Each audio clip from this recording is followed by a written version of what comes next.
Sige, Junior. Paglaki mo, anong gusto mo maging? Sundalo. Sundalo? Bakit gusto mo maging sundalo?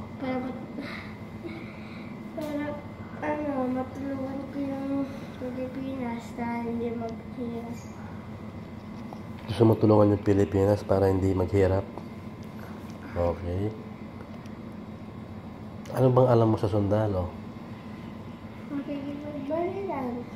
Nakikipagbarilan? Ano pa? Tutulungan yung mga naghihirap. Tutulungan mo yung mga naghihirap? Hindi ba dapat presidente ng Pilipinas yun? Senador? Hindi. Kapag meron nagkukuha sa kanila, babaril ko. Pag may mangingidnap. Okay. Mataas ba yung sahod ng sundalo?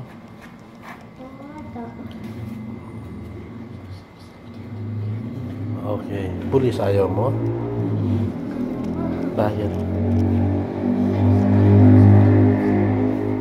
Bakit ayaw mo ng pulis?